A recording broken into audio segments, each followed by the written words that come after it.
नमस्कार। आज हेउछि नवेम्बर 11 तारिख मंगलवार। आपण मानक पई नेकी आसीछि आज दिनर केतोटी गुरुत्वपूर्ण खबर। सेति पई वीडियो को शेष पर्यंत देखंतु एवं आपणक भल पाइबा स्वरूप गोटे गोटे लाइक कर दियंतु। ता सहित हम चैनल को जदि नुआ आसीछंती चैनल को सब्सक्राइब करी पाखरा आस्थिबा बेल आइकन को क्लिक करी रखंतु। चलंतु आज दिनर गुरुत्वपूर्ण खबर उपरे नजर पकेइबा। प्रथम खबर, प्रथम थर पई कटक महानदी रे बोईत दौड़ प्रतियोगिता अनुष्ठित हेबो। ओडिशार गौरवमय सामुद्रिक ऐतिह्य को पालन करिबा पई राज्य सरकार प्रथम थर पई कटक रे महानदी रे बोईत प्रतियोगिता 2025 आयोजन करिबाकू जाउछंती। एही बोईत दौड़ प्रतियोगिता चालुथिबा बालीजात्रा पड़िया निकट गड़गड़िया घाट रे अनुष्ठित हेबो। आज और आसंता काली 2 दिन व्यापी एही कार्यक्रम अनुष्ठित हेबो। एथिरे ओडिशा समेत 10टी राज्यर पुरुष और महिला दल अंशग्रहण करिवे। प्रतियोगितार मुख्य आकर्षण हेउछि फ्लाई बोट रेस। आज दिन 11:45 रे उपमुख्यमंत्री प्रभाती परिडा एही प्रतियोगिता को उद्घाटन करिवे। द्वितीय दिन रे दौड़ सकाळ 8टारु आरंभ होई अपराह्न 4टारे शेष हेबो। उद्यापनी उत्सव रे राज्यपाल हरिबाबू कुंभमपाटी जोगदेई गणकवि वैष्णव पाणी मंच रे विजेता मानकु पुरस्कृत करिवे बोली खबर मिलिछि। परवर्ती खबर, आज ठारु 13 तारिख सकाळ पर्यंत शीतलहरी नै 6 जिला को येलो वार्निंग जारी। 11 तारिख अर्थात आज ठारु 13 तारिख सकाळ पर्यंत शीतलहरी नै 6 जिला को येलो वार्निंग जारी होईछि। सेही जिला गुड़िक हैला सुंदरगढ़, झारसुगुड़ा, अनुगुल, कंधमाल, कटक एवं खोर्धा। सेही परि आगामी 7 दिन अर्थात 17 तारिख सकाळ पर्यंत राज्यर जिला गुड़िकरे पाग मुख्यतः सुखिला रहिबो। एपटे राज्यर सुंदरगढ़ जिलार राउरकेला रे गतकाली सकाळे मध्यम धरणर कुहुडी अनुभूत होईछि, जहा दृश्यमान दूरता 200 रु 500 मीटर मध्यरे रहिथिला। सेही परि कलाहांडी जिलार भवानीपाटना एवं झारसुगुड़ा जिलार झारसुगुड़ा रे गतकाली सकाळे हालुका कुहुडी अनुभूत होईछि, जहार दृश्यमान दूरता 500 मीटर रु 1000 मीटर मध्यरे रहिथिला। भुवनेश्वर पाणीपाग विज्ञान केंद्र पक्षरु सोमवार जारी होइथिबा ट्वीट रु एही सूचना मिलिछि बोली खबर मिलिछि। परवर्ती खबर, ओडिशा विधानसभा को संबोधित करिवे राष्ट्रपति द्रौपदी मुर्मू। एही सूचना दैछंती बीजेपी विधायक पूर्णचंद्र सेठी। राष्ट्रपति शीत अधिवेशन रे विधानसभा को संबोधन करिवे। प्रथम थर पई ओडिशा विधानसभा को जणे राष्ट्रपति संबोधन करिवे। ओडिशा विधानसभार निमंत्रण को द्रौपदी मुर्मू ग्रहण करिसंती। केउ दिन से संबोधन करिवे ताहा राष्ट्रपति ऑफिस पक्षरु स्थिर कराजिबो। शीत अधिवेशन कार्यसूची प्रस्तुत हेबा परे ताहा स्पष्ट हेबो। राष्ट्रपति विधानसभा को संबोधन करिबा एक स्मरणीय अभिज्ञता हेबो बोली कहिसंती पूर्ण सेठी। तेबे नवेम्बर 27 तारिख रे विधानसभा शीतकालीन अधिवेशन आरंभ होई पारे। अतिरिक्त बजेट उपस्थापित हेबा मध्य संभावना रहिछि। नुआपड़ा उपनिर्वाचन फलाफल आसीबा पर विधानसभा बसी पारे। विभिन्न प्रसंग को नै बेस सरगरम होई पारे विधानसभा अधिवेशन बोली खबर मिलिछि। परवर्ती खबर, आगको बैंक मिश्रण सबु बैंक मिसी देश रे रहिबो 5टी बैंक। केंद्र सरकार देशर बैंकिंग क्षेत्र रे गुरुत्वपूर्ण परिवर्तन आनिबा पई योजना करूछंती, जहार फलस्वरूप सरकार बैंक गुड़िकर महामिश्रण पई प्रस्तुति चलाइछंती। देश रे बैंक गुड़िकर मिश्रण करी एक विश्वस्तरीय बैंक प्रतिष्ठा करिबाकू केंद्र सरकार योजना करूछंती। देश रे थिबा समस्त बैंक र मिश्रण घटाई केवल 5टी बैंक रखिबाकू प्रस्ताव थिबा सूचना मिलिछि। रिपोर्ट अनुसार नीति आयोगर सुपारिश आधार रे सरकार छोट सार्वजनिक क्षेत्रर बैंक गुड़िकू बड़ बैंक सहित मिश्रण करि पारंती। एपरि हेले Indian overseas bank, central bank of India, bank of Baroda एवं बैंक ऑफ महाराष्ट्र मिश्रण हेबो। तेबे एहा ग्राहक मानक पई किछिटा समस्या आनी पारे। मिश्रण पर बैंक गुड़िक नूतन बैंक पई समस्त प्रासंगिक डॉक्यूमेंट प्रक्रियाकरण करिबाकू पड़िबो, जहा सेमानकर कार्यभार वृद्धि करिबो। भारत एबे विश्वस्तरीय बैंक प्रतिष्ठा लक्ष्य रे आगकू बढ़ुछि। उद्देश्य रहिछि एभली बैंक प्रतिष्ठा करिबा जहा भित्तिभूमि, मैन्युफैक्चरिंग एवं टेक्नोलॉजी भली बृहत आवश्यकता को पूरण करिबा सहित बड़ आकार रे ऋण देई परिबो बोली खबर मिलिछि। परवर्ती खबर, आज पुणी बढ़िला सुना एवं रूपा दर।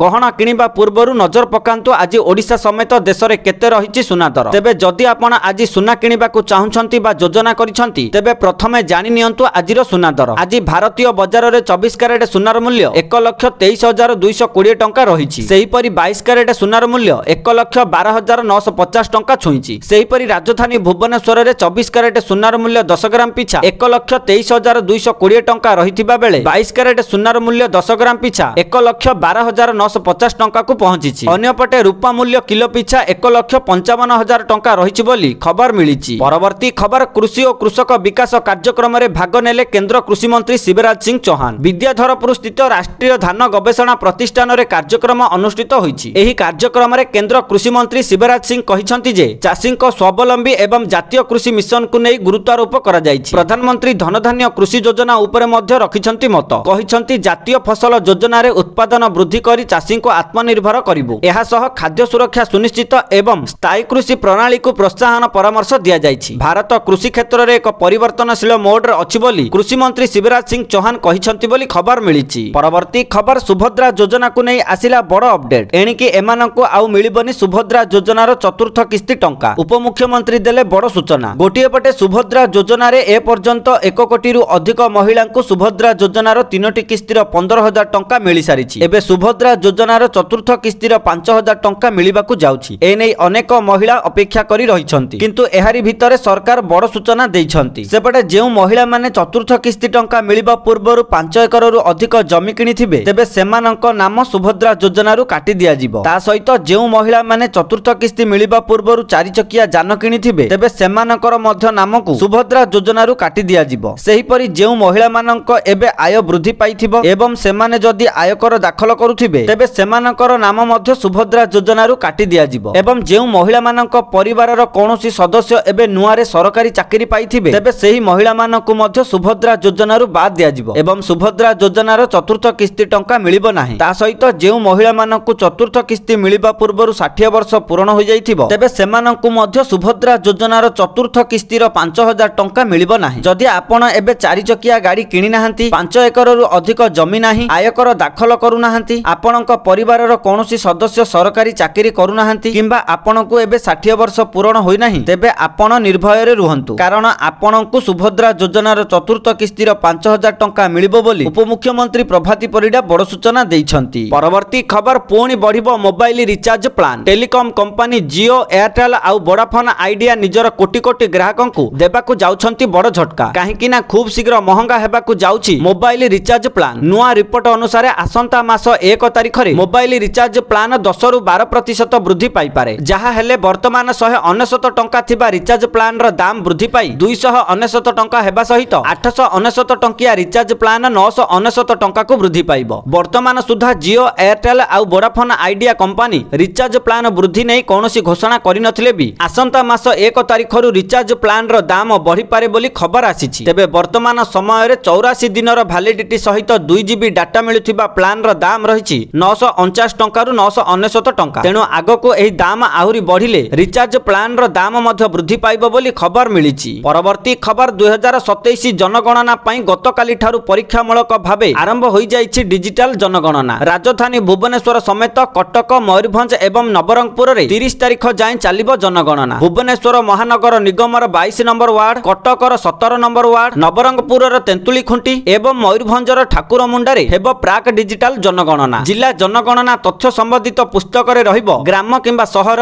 एवं जिलार समस्त भित्तिभूमि और नगरीय सुविधा, विस्तृत जनसंख्या संबंधी सामाजिक और अर्थनैतिक सूचना मध्य एथिरे रहिबो। आम राज्य भली सारा देश रे हेउछि प्राक जनगणना। सर्वभारतीय स्तर रे 34 लाख शिक्षक करिवे गणना। एथर पेपर नुहे मोबाइल ऐप रे हेबो जनगणना बोली खबर मिलिछि। परवर्ती खबर एणिकी रूपा को बंधा पकाई बैंक रु आनी पारिबे ऋण। आरबीआई जारी कला नुआ नियम। भारतीय रिजर्व बैंक एबे सुना सह रूपा उपरे मध्य लोन नेबाकू अनुमति देइछि। अर्थात जदि आपणक पाखरे रूपा गहना बा रूपा कॉइन अछि तेबे आपण एहाकू बैंक रे बंधा रखी ऋण आनी पारिबे। आरबीआई एथि पई नुआ नियम जारी करिछि। एही नियम reserve bank of India direction 2025 अधीन रे जारी करा जाइछि। एथिरे सुना एवं रूपा को बंधा रखिबार अनेक नियम रहिछि। एही नियमटी एप्रिल 1 2026 रु लागू हेबो बोली खबर मिलिछि। परवर्ती खबर आज नुआपड़ा उपनिर्वाचन पई पड़िबो भोट। निर्वाचन को स्वच्छ और निर्मल करबाकू जिला और पुलिस प्रशासन उद्यम चलाइछि। शांति श्रृंखला रक्षा पई सुरक्षा व्यवस्था को कड़ाकड़ी करबा सह पेट्रोलिंग व्यवस्था सुदृढ़ करिछि पुलिस बाहिनी। सीमांत अंचल रे पुलिस प्रशासन तरफरु जानबाहन आदि जांच करा जाउछि। नुआपड़ा रे 47 टी संवेदनशील बूथ अछि। सबु बूथ रे पुलिस व्यवस्था होइछि। केंद्रीय सुरक्षा बल मध्य मुतयन अछंती बोली मुख्य निर्वाचन अधिकारी आरएस गोपालन कहिसंती। ईवीएम रे किपरि मतदान कराइबे पुलिंग अधिकारी को से नै प्रशिक्षण दिया जाइछि। मतदान दिन अर्थात आज अपराह्न 5टा जाए भोटिंग प्रक्रिया जारी रहिबो। संवेदनशील बूथ रे 4टा जाए हेबो भोट। संवेदनशील बूथ रे सशस्त्र सुरक्षा कर्मी सुरक्षा जोगाई देबे बोली खबर मिलिछि। परवर्ती खबर दोहली गला दिल्ली। गतकाली संध्या रे दिल्ली रे बड़ धरणर विस्फोरण होइछि। Lal Qila metro station gate number 1 बाहर होइथिबा विस्फोरण रे 8 जनकर मृत्यु होइछि। 15 रु अधिक आहत होइथिबा बेले सेमानंकु एलएनजेपी मेडिकल रे भर्ती करा जाइछि। विस्फोरण रे 5 रु 6 टी कार संपूर्ण भाबे जळी जाइछि। एथिरे 8 जनकर मृत्यु होइथिबा बेले 15 रु अधिक लोक गुरुतर आहत होइछंती। प्रत्यक्षदर्शीक अनुसार विस्फोरण बेस भयंकर थिला। प्रथमे कार विस्फोरण पर निया अन्य गाड़ी को व्यापी जाइथिला जिए जेउ आड़े पारिले दौड़िबाकू लागिथिले। लालकिला मेट्रो स्टेशन बाहर छिड़ा होइथिबा कारु विस्फोरण हेबा सह पाखरे थिबा अन्य गाड़ी रे निया मध्य लागि जाइथिला। तेबे कार रे कोनोसी विस्फोटक थिला ना कार रे सीएनजी टांकी फाटी विस्फोरण होइछि स्पष्ट होई नाही बोली खबर मिलिछि। परवर्ती खबर फेब्रुआरी 7 रु आरंभ हेबाकू जाउछि टी20 विश्वकप। 2026 टी20 विश्वकप आयोजन करिवे भारत और श्रीलंका। एबे विश्वकप सेमीफाइनाल फाइनाल एवं उद्घाटनी मैच को नहीं बड़ अपडेट सामना को आसीछि। तेबे अहमदाबाद रे खेला जिवो विश्वकप रा फाइनाल मैच। एहा सह विश्वकप रा फाइनाल मैच अहमदाबाद रा नरेंद्र मोदी स्टेडियम रे खेला जिवो। मुंबई रे वानखेड़े स्टेडियम गोटिए सेमीफाइनाल आयोजन करिवो। भारत रा 5टी शहर रे मैच खेला जिबाकू रहितिबा बेले श्रीलंका रा 3टी स्टेडियम रे मैच खेला जिवो। टी20 विश्वकप रे 20टी दल भाग नेबे। फेब्रुआरी 7 रु मार्च 8 पर्यंत विश्वकप खेला जिवो। पाकिस्तान किंबा श्रीलंका सेमीफाइनाल को गले गोटिए सेमीफाइनाल मैच कोलंबो रे खेला जिवो। अन्य सेमीफाइनाल टी मुंबई वाखेंडे रे खेला जिवो। किंतु जदि उभय पाकिस्तान और श्रीलंका सेमीफाइनाल को उत्तीर्ण न हुअंती तेबे दुईटी जाक सेमीफाइनाल भारत रे खेला जिवो। एभली परिस्थिति रे कोलकाता रे गोटिए सेमीफाइनाल खेला जाई परिबो। विश्वकप रो प्रथम एवं शेष मैच अहमदाबाद रो नरेंद्र मोदी स्टेडियम रे खेला जिवो बोली खबर मिलिछि। परवर्ती खबर दिल्ली रे विस्फोरण पर भुवनेश्वर रे हाई अलर्ट जारी। मुख्यमंत्री देले कड़ा निर्देश। गोटिए पटे दिल्ली रो लालकिला मेट्रो स्टेशन निकट रे होइथिबा विस्फोरण एक आतंकवादी आक्रमण बोली आशंका करा जाउछि जहाकू नै देशव्यापी हाई अलर्ट करा जाउछि। एही क्रम रे राजधानी भुवनेश्वर रे मध्य हाई अलर्ट जारी करा जाइछि। ए नै भुवनेश्वर डीसीपी सूचना दैछन्ति। सबु प्रवेश और प्रस्थान पथ रे कड़ा जांच निर्देश दिया जाइछि। रेलवे स्टेशन और विमान बंदर रे सुरक्षा व्यवस्था वृद्धि सह समस्त होटल रे सर्च करिबाकू आईआईसी को निर्देश दैछन्ति। सेपटे पुलिस डीजी सह कथा होइछन्ति मुख्यमंत्री मोहन चरण माझी। सुरक्षा बालीयात्रा चालुथिबारु सजग रहिबाकू मुख्यमंत्री परामर्श दैछन्ति। प्रमुख शहर और संवेदनशील स्थान रे सुरक्षा कड़ाकड़ी करबाकू निर्देश दिया जाइछि। साधारण लोकंक जीवन हानि नै मुख्यमंत्री दुख प्रकाश करिछन्ति। एहा सह घटनार कड़ा निंदा करिछन्ति मुख्यमंत्री मोहन चरण माझी बोली खबर मिलिछि। परवर्ती खबर राष्ट्रीय राजधानी दिल्ली पई बड़ योजना। दिल्ली रे निर्माण करा जिवो स्पोर्ट्स सिटी। ए नै बड़ धरणर योजना करिछि खेल मंत्रालय। खेल मंत्रालयर सूत्र अनुसार दिल्ली रो प्रसिद्ध जवाहरलाल नेहरू स्टेडियम को भांगी दिया जिवो। सेही स्थान रे निर्माण हेबो sports city. Jawaharlal Nehru stadium थिबा स्थान रे नूतन स्पोर्ट्स सिटी 102 एकर अंचल रे निर्माण करा जिवो। एहा कतार और ऑस्ट्रेलिया भली देश रे व्यवहार करा जायथिबा आधुनिक खेल मॉडल ढांचा रे हेबो। एहार उद्देश्य दिल्ली रे अंतर्जातीय मानर एक अत्याधुनिक खेल भित्तिभूमि तैयारी करिबा। नुआ स्पोर्ट्स सिटी को विश्वस्तरीय करिबा लागि खेल मंत्रालय टीम कतार और ऑस्ट्रेलिया रे थिबा स्पोर्ट्स मॉडल को अनुध्यान करूछि। उक्त अंतर्जातीय मॉडल को देखि डिजाइन सह विभिन्न व्यवस्था को चूड़ांत रूप दिया जिवो बोली खबर मिलिछि।